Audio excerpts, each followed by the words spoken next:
Hi everyone, welcome to JR tutorials. I'm your friend Rahul Jaiswal. तो दोस्तों कैसे हो आप सभी लोग? उम्मीद करता हूँ आप सभी लोग अच्छे होंगे और आपकी स्टडीज भी बेहतरीन तरीके से चल रही होगी। तो जैसा कि आप जानते हैं कि आप लोग के लिए न्यू बैच कंटिन्यूस चल रहा है, तो हम पहुंच चुके हैं चैप्टर नंबर 9 7th मैथ्स का, जिसका नाम है direct proportion and inverse proportion. तो ऑलरेडी एक लेक्चर हमने बना लिया है इसका, तो जरूर से आप वीडियो देख सकते हो। अभी तक नहीं देखा है तो पूरा चेकआउट कर सकते हो। साथ ही मैं एक और चीज बताना चाहता हूँ कि वैसे तो हमने पूरा सिलेबस पहले से ही पढ़ा रखा है, तो हमारे पहले के जो व्हाइट बोर्ड वाले वीडियो है आज भी हर सब्जेक्ट के लिए प्रेजेंट है। उसके सारे चैप्टर्स के सारे लेक्चर्स आज भी अवेलेबल है, तो आप वो वीडियो जरूर से देखें और अपने दोस्तों को भी शेयर करके बताते रहिए, ताकि सभी लोग कंसेप्चुअल नॉलेज को क्लियर करके अच्छे अच्छे मार्क्स एग्जाम में ला सकेंगे। ठीक है दोस्तों, प्लीज शेयर करते रहना। और जो न्यू बैच है इसमें भी बहुत लगातार मेहनत किया जा रहा है, जैसे कि आप देख पा रहे हैं। तो आज हम लाए हैं इस चैप्टर का लेक्चर नंबर 2।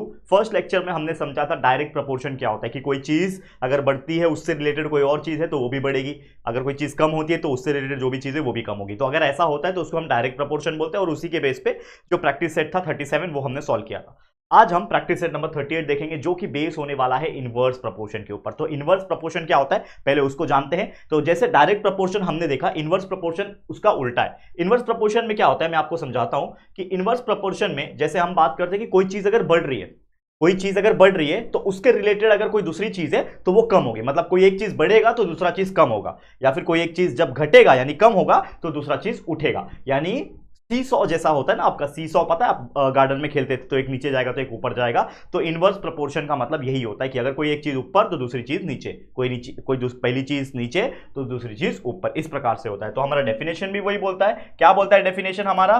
कि it is a mathematical relationship between two qualities. दो क्वांटिटीज के बीच में होता है, एक इंक्रीज होता है दूसरा डिक्रीज होता है सेम प्रोपोर्शन में। यानी ये जितना नंबर से बढ़ेगा उतने ही नंबर से ये डिक्रीज होगा। That is the same proportion में ऊपर नीचे होता है, अपोजिट डायरेक्शन में। समझ में आया? और इसका सिंबल क्या होता है प्रोपोर्शनल का? देखो यूजुअली हमने डायरेक्ट प्रोपोर्शन देखा था, तो कोई भी चीज जब डायरेक्ट प्रोपोर्शन होता है, लेट्स सपोज कि मेरे पास P है तो P is directly proportional to Q। अगर ऐसा है तो अगर सिर्फ ये लिखा हुआ है, ये सिंबल लिखा हुआ है, तो इसको बोलते हैं डायरेक्ट प्रोपोर्शन। लेकिन अगर कहीं पे आपको दिख गया कि ये है, इसके साथ में प्रोपोर्शनल का साइन है और जो सामने वाला चीज है वो 1 अपॉन के फॉर्म में लिखा हुआ है, तो अगर कोई भी प्रपोर्शनल साइन के बाद 1 अपॉन समथिंग है, कोई भी चीज हो सकता है, लेट्स सपोज x लिखा हुआ है, तो समझ जाना कि वो क्या है, इनवर्स प्रोपोर्शन है। तो डायरेक्ट प्रोपोर्शन में डायरेक्ट होता है, इनवर्स प्रोपोर्शन में 1 अपॉन वो होता है। मतलब इससे ये पता चलेगा कि ये चीज अगर ऊपर जाएगा तो ये नीचे जाएगा, ये चीज कम होगा तो ये चीज ज्यादा होगा। तो इससे ये पता चलता है that is nothing but the inverse proportion. Example जैसे कि 5 people work done in 10 days, यानी 5 लोग हैं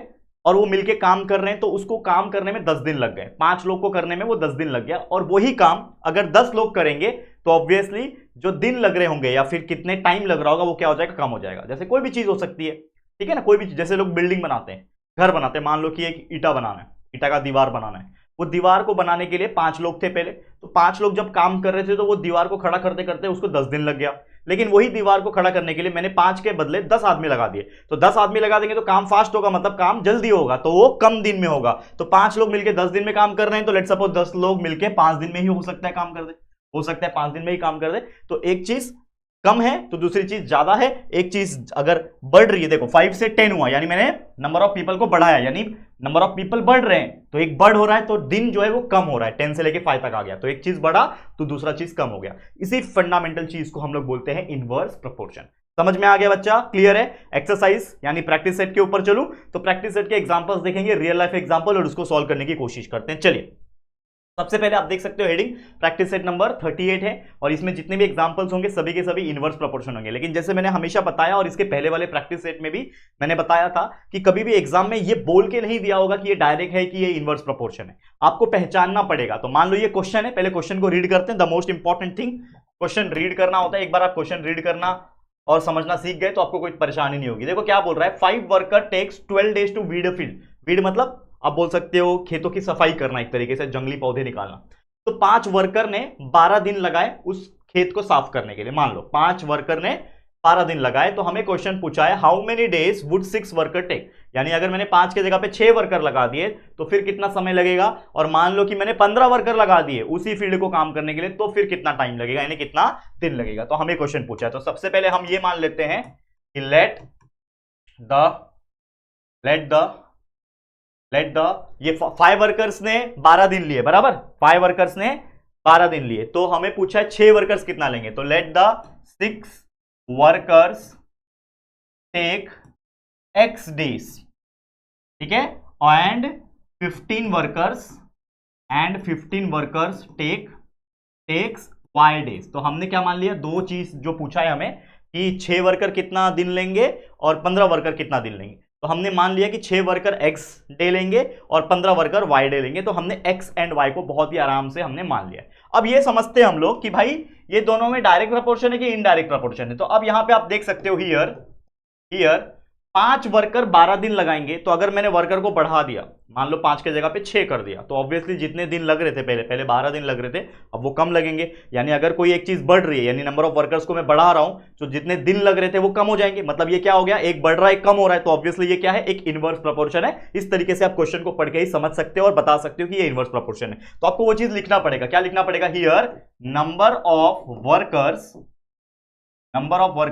एंड नंबर ऑफ डेज, ठीक है। नंबर ऑफ डेज जो है ये क्या है, आर इन इनवर्स प्रपोर्शन। क्या है ये लोग, इनवर्स प्रपोर्शन। जैसे हम लोग डायरेक्ट प्रपोर्शन लिखते थे, ये लोग क्या है, इनवर्स प्रपोर्शन में। तो जब ये इनवर्स प्रपोर्शन में है तो ऑब्वियसली इसका क्या बनेगा, एक मैथमेटिकल स्टेटमेंट बनेगा। तो यूजुअली जब डायरेक्ट प्रपोर्शन होता था तो हम अपॉन में लिखते थे कि 5 किलो कांदे का प्राइस है 800 रुपया, तो 5/800 लिखते थे, इज इक्वल टू 12 किलो का कितना होगा, तो 12/x लिखते थे, बराबर। इसमें अपॉन नहीं लिखना, इसमें सिंपल सी बात है कि पहले यहां पे आपको एक चीज दिया हुआ है, क्या दिया हुआ है कि 5 वर्कर, बराबर। देयरफॉर हम लोग क्या बोलेंगे कि 5 वर्कर जब थे उन्होंने 12 दिन लगाया, 5 वर्कर ने 12 दिन लगाया।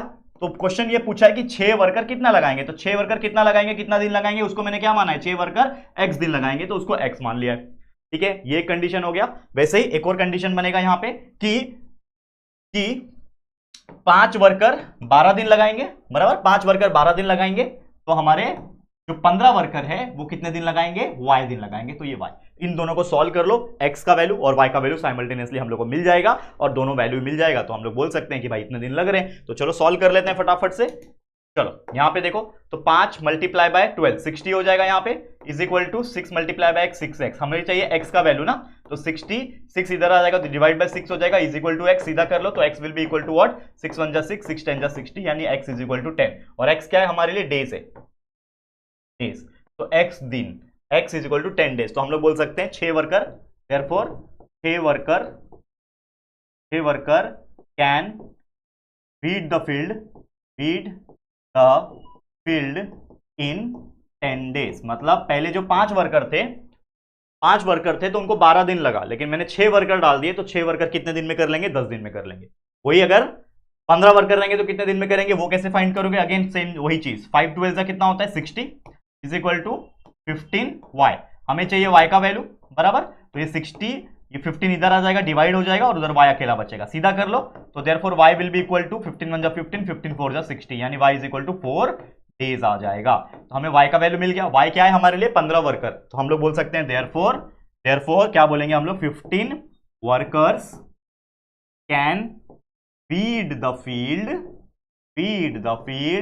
इन 4 डेज। यानी जब 5 वर्कर थे तो 12 दिन लगा, 6 वर्कर थे तो 10 दिन लगा, लेकिन वही मैंने 15 वर्कर को एक ही साथ लगा दिया काम पे, तो सिर्फ 4 दिन में वो काम हो जाएगा। तो इस तरीके से ऐसे इनवर्स प्रोपोर्शन के एग्जांपल्स को सॉल्व किया जाता है, जो कि बहुत ज्यादा सिंपल होता है। आप देख सकते हो आपके सामने सॉल्व हुआ है, क्लियर है। तो ये आ गया हमारा आंसर। उम्मीद करता हूं आपको ये बहुत अच्छी तरीके से समझ में आ गया होगा। ओके, चलो आगे बढ़ जाते हैं, नेक्स्ट क्वेश्चन के ऊपर चलते हैं। अगला क्वेश्चन क्या है भाई, चेक करो क्या है ये। मोहन क्या बोल रहा है, Mohan took 10 days to finish a book. एक मोहन नाम का एक प्राणी होगा, प्राणी मतलब इंसान होगा, बच्चा होगा, स्टूडेंट होगा। अब बुक पढ़ रहा है वो, अब बुक में बहुत सारे पेजेस होते हैं, तो मोहन जो है उसको 10 दिन लगता है एक बुक को पढ़ के खत्म करने में। देखो कितना ब्रिलियंट है, 10 दिन में बुक खत्म कर देता है। तो उसको पढ़ने में 10 दिन लग गया। हमें क्वेश्चन बोल रहा है रीडिंग 40 पेजेस एवरी डे। मतलब जो मोहन, क्या नाम है इसका, मोहन राव, मोहन जो है ये क्या कर रहा है, हर दिन 40 पेजेस पढ़ रहा है। तो उसके हिसाब से उसने कितना किया, 10 दिन में बुक खत्म कर दिया। मतलब इमेजिन कर लो कि 40 पेज रोज, 10 दिन, मतलब 40 मल्टीप्लाई बाय 10 मतलब 400 पेजेस का बुक होगा। हम लोग को एक जो दिमाग काम चलता है, एक तो हम लोग को समझ में आ गया कि भाई वो जो बुक होगा वो कितना मोटा होगा, 400 पेजेस का बुक होगा। तो उस हिसाब से वो हर दिन 40 पेज पढ़ेगा, तो 10 दिन में उसका बुक कंप्लीट हो जाएगा। ठीक है, हमें क्वेश्चन क्या पूछा है, how many pages must he read in a day. मतलब उसको कितना पेजेस एक दिन में पढ़ना पड़ेगा अगर वो 8 दिन में ही वो बुक को कंप्लीट करना चाहता है। मतलब पहले क्वेश्चन क्या बोल रहा है हम लोग को कि एक बुक है, वो बुक वो हर दिन 40 पेज पढ़ता है, तब जाके वो 10 दिन में कंप्लीट कर रहा है। तो अगर उसको वो बुक को 10 दिन के बदले 8 दिन में कंप्लीट करना है, मतलब और 2 दिन पहले कंप्लीट करना है, तो उसको और कितना पढ़ना पड़ेगा, यानी कितने पेजेस पढ़ने पड़ेंगे। तो पहले तो 40 पेज पढ़ रहा था, तो ऑब्वियसली उसको ज्यादा पढ़ना पड़ेगा। तो कहने का मतलब क्या है कि ये जो एग्जाम्पल होगा ये क्या होगा, आप देख सकते हो कि हमें इसमें वो चीज समझना पड़ेगा। ठीक है, तो हम लोग बोल सकते हैं कि जो मोहन राव है, क्या नाम है, Mohan Rao, let Mohan Rao take x, या फिर टेक नहीं लिखेंगे, लेट मोहन राव रीड बोल सकते हैं, इंग्लिश प्रॉपर यूज करो यहां पे। तो let Mohan Rao read x pages every day to complete book in कितने दिन में होना चाहिए, 8 दिन में। ठीक है, इन 8 डेज। मतलब हमने क्या मान लिया, हमने ये मान लिया कि जो मोहन राव है उसको एक्स पेजेस पढ़ने की जरूरत है, एक दिन में एक्स पेजेस एवरीडे पढ़ेगा, तब जाके उसका बुक 8 दिन में कंप्लीट होगा, ऐसा मैंने मान लिया। ठीक है, चलो अब मैं क्या बोलूंगा कि हियर जो नंबर ऑफ पेजेस है, ऑब्वियसली मुझे एक बात बताओ, जितना ज्यादा पेज पढ़ेगा वो उतना कम दिन लगेगा, ये तो बात जानते हो। जितना ज्यादा पेज पढ़ रहा है, मतलब पहले 40 पढ़ रहा था तब जाके उसको 10 दिन लग रहा था, लेकिन अगर वो एक दिन में 50 पढ़ लेगा या फिर 60 पढ़ लेगा, तो ऑब्वियसली जो दिन उसको 10 दिन लग रहा था अब वो कम लगेगा। तो नंबर ऑफ जो पेजेस है अगर वो बढ़ रहा है, तो नंबर ऑफ डेज जो है वो कम हो रहा है, मतलब एक बढ़ रहा है एक कम हो रहा है। तो ये क्या है, इनवर्स प्रोपोर्शन है। क्लियर। तो number of pages and number of days क्या है, ये लोग आर इन इनवर्स प्रोपोर्शन, ये हम लोग क्लियर कट बोल सकते हैं यहां से क्वेश्चन को समझने के बाद। तो ये क्या है, इनवर्स प्रोपोर्शन में है। तो इसका मतलब मैं क्लियर कट एक चीज बोल सकता हूं क्या, कि देयरफॉर पहले मुझे लग रहे थे 10 दिन, जिसमें मैं क्या कर रहा था, पहले मैं 40 पेज पढ़ रहा था और कितने दिन लग रहे थे, 10 दिन लग रहे थे। अब मैं क्या कर रहा हूं, अब मैं एक्स पेजेस पढ़ रहा हूं। पहले 40 पेज पढ़ रहा था, 10 दिन लगे, अब मैं एक्स पेजेस पढ़ूंगा, मुझे 8 दिन लगेंगे, बराबर। अब इसको मैं सॉल्व कर लूंगा, हमारा आंसर आ जाएगा। 4 टेंजा होता है 40 टेंजा होता है 400 इज इक्वल टू 8x। हमें चाहिए x का वैल्यू, ठीक है, हमें क्या चाहिए यहां से x का वैल्यू, तो 400 इधर ही रहेगा। देयरफॉर ये 8x का मल्टीप्लाई में नीचे आ जाएगा तो डिवाइड हो जाएगा, इज इक्वल टू x। 8 1 8, 8 5 40, 50 हो गया। तो देयरफॉर हम लोग बोल सकते हैं देयरफॉर x का वैल्यू आ गया 50 पेजेस। ठीक है, 50 पेजेस पर हम लोग एक क्या बोल सकते हैं स्टेटमेंट लास्ट में, देयरफॉर क्या है ये, हम लोग क्या बोल सकते हैं, देयरफॉर मोहन राव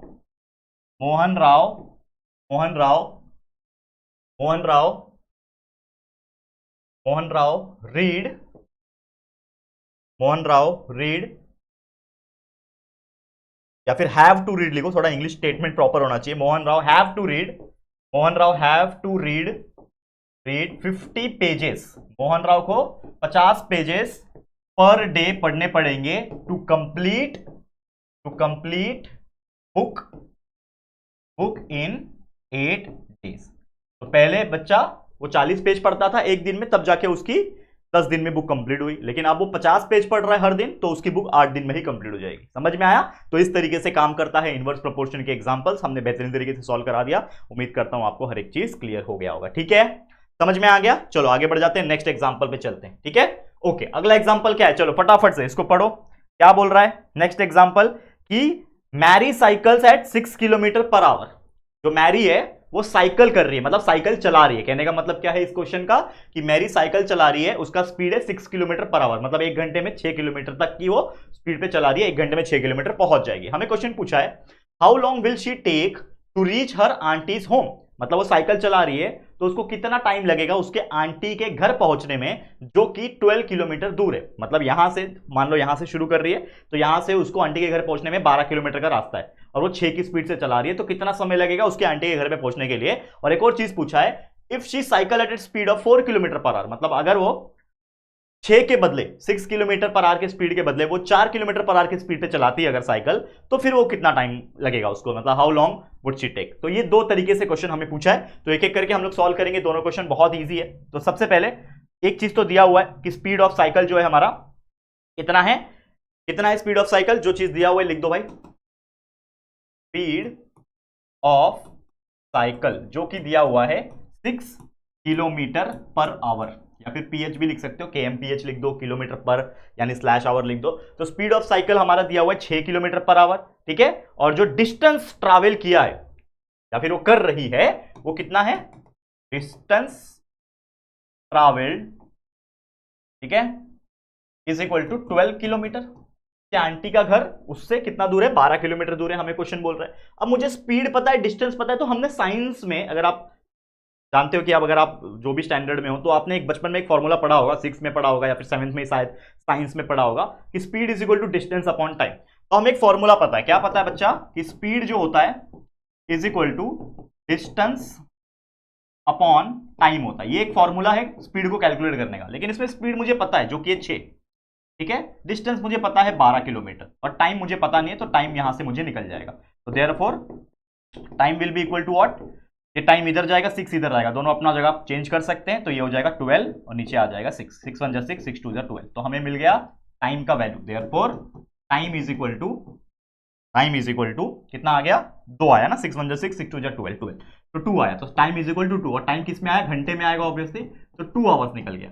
तो मैं क्या बोल सकता हूं, मेरा टाइम का वैल्यू मिल गया 2 घंटा। मतलब जो क्वेश्चन पूछा था कि she how long will she take to reach aunty's home, 12 kilometre दूर है, तो हम लोग बोल सकते हैं she will take 2 hours to reach aunty's home, मतलब आंटी के घर पहुंचने के लिए उसको 2 घंटे लगेंगे।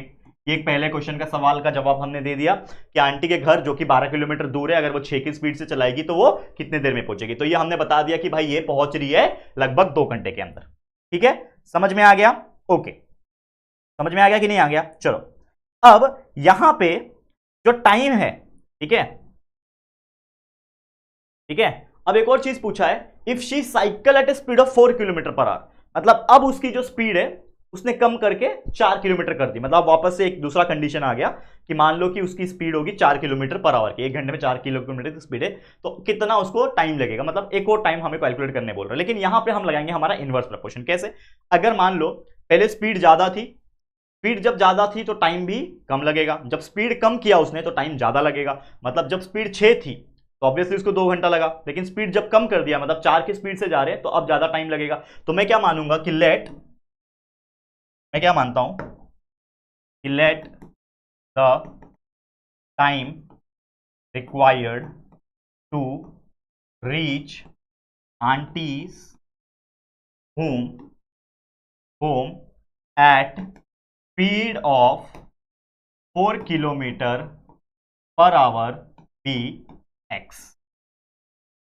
मतलब हमने ये मान लिया कि जो टाइम रिक्वायर्ड है उसको आंटी के घर में पहुंचने के लिए, जब उसकी स्पीड 4 किलोमीटर पर आवर रहेगी, वो है x घंटे। मुझे पता नहीं है कितना है, तो मुझे एक चीज पता है कि ये जो है इनवर्स प्रोपोर्शन में होगा। तो हम लोग एक चीज और लिख सकते हैं यहां पे, हियर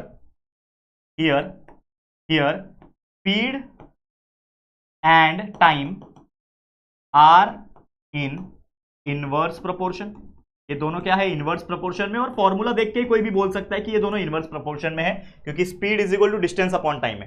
तो ये स्पीड है, स्पीड जब बढ़ेगा तो टाइम कम होगा, क्योंकि देखो is equal to something upon ये है, तो अपॉन में आ गया, मतलब कोई चीज नीचे और ये ऊपर है, तो ऑब्वियसली वो इनवर्स प्रोपोर्शन में ही होता है। और ऑब्वियसली हम ऐसे भी समझ सकते हैं कि जब आप स्पीड बढ़ाओगे तो कम समय लगेगा, और जितना स्पीड कम करोगे उतना ज्यादा समय लगेगा। तो एक बढ़ रहा है एक कम हो रहा है, तो मतलब इनवर्स प्रोपोर्शन तो आना ही है। तो हम लोग क्या बोल सकते हैं यहां पे, एक चीज हम लोग ये बोल सकते हैं भाई, देयरफॉर क्या बोल सकते हैं कि पहले जब वो 4 किलोमीटर प्रति घंटे की स्पीड से जा रहा था, या फिर हम लोग ये 6 किलोमीटर वाला भी कंडीशन ले सकते हैं, कोई प्रॉब्लम नहीं है, ठीक है ना, 6 किलोमीटर वाला भी कंडीशन ले सकते हैं। तो हम लोग ये बोल सकते हैं कि पहले जब वो 6 किलोमीटर की स्पीड से जा रही थी तो उसको 2 घंटे लगे। अब वो 4 किलोमीटर की स्पीड से जा रही है तो कितना टाइम लगेगा उसको, x टाइम लगेगा। तो अब यहां पे मैं कैलकुलेट करता हूं, 6 2 होता है 12 is equal to 4 multiply by x 4x। तो मुझे x का वैल्यू चाहिए, तो 12 अपॉन 4 हो जाएगा इज इक्वल टू x, बराबर। तो therefore x will be equal to 4 1 4 4 3 12, तो x is equal to 3 hour आ गया। यानी कि अब मैं क्या बोल सकता हूं, therefore she will take 3 hours to reach aunty home. तो पहले जब वो 6 किलोमीटर की स्पीड से जा रही थी तो उसको 2 घंटे लग रहे थे, लेकिन जब उसने स्पीड कम कर दिया, अब वो 4 किलोमीटर पर आवर की स्पीड से जाएगी तो उसको 3 घंटे लगेंगे। तो ऑब्वियसली जब कम स्पीड करोगे तो टाइम ज्यादा लगेगा। तो पहले 6 की स्पीड से 2 घंटे ही लग रहे थे, अब स्पीड कम कर दिया तो किलोमीटर की स्पीड के हिसाब से उसको 3 घंटे लग रहे। तो इसी को बोलते हैं हम लोग इनवर्स प्रोपोर्शन का एग्जांपल, और उम्मीद करता हूं ये चीज आपको बहुत अच्छी से क्लियर हो गया होगा।